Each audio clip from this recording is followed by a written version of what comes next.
When the yeast is getting activated, I measured my flour and I have added 2 tablespoons of vital wheat gluten already. I'm adding one more. This generally can be a rough measure. Now I'm scooping a spelt flour using a half cup measure and putting that on top of 1 cup.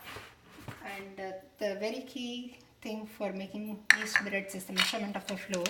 So you will use one bowl and you will use a knife, any kind of a knife, and slice off the excess flours like this. So this is 1 cup measure, and this has vital wheat gluten under it. So like this I have to measure twice more.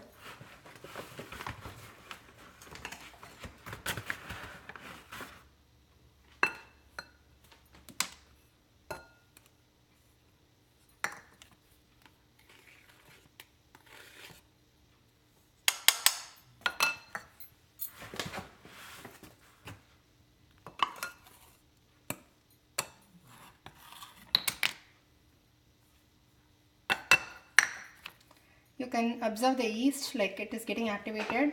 The yeast should be fluffy like this.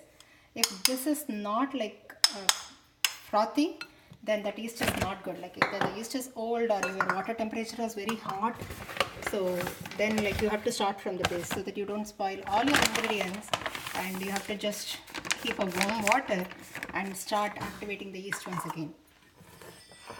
So now to the flour we will add salt. So 1 teaspoon of salt is good. 3 tablespoons of oil. So this can be coconut oil.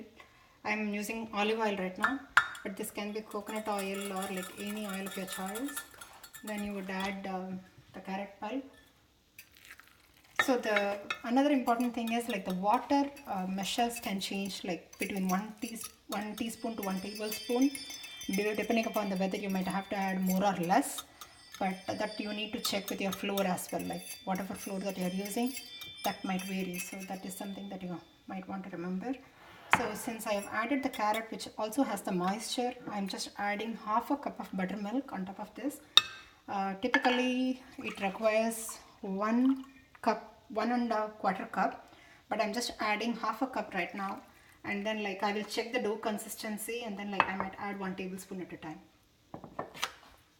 So this is how the dough is looking after kneading it for a couple of minutes. Take a close-up peek, and it has a bunch of seeds in it. So I used flax seeds, amaranth seeds, sesame seeds popped, and I added about a quarter cup of that into the dough like after about 6-7 minutes of kneading. And this is how the dough is looking. It is like more roti or chapati dough consistency.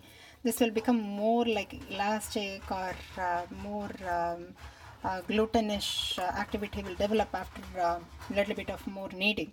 So after this point, I don't need to worry about like what's happening, because it's not too liquidy and the water consistency is good. So like we can leave it to the bread machine right now. And once the bread machine beeps, like I will come back and show you how it is proofing. So after this point, typically like I don't touch the dough. So thank you. So we have about like after 1.5 hours. So this is how the dough has doubled. This looks pretty good. Sometimes like depending on the weather, like it may not rise this high, but now like it has to go through the proofing phase and see like how that rise comes. But so far it's looking good.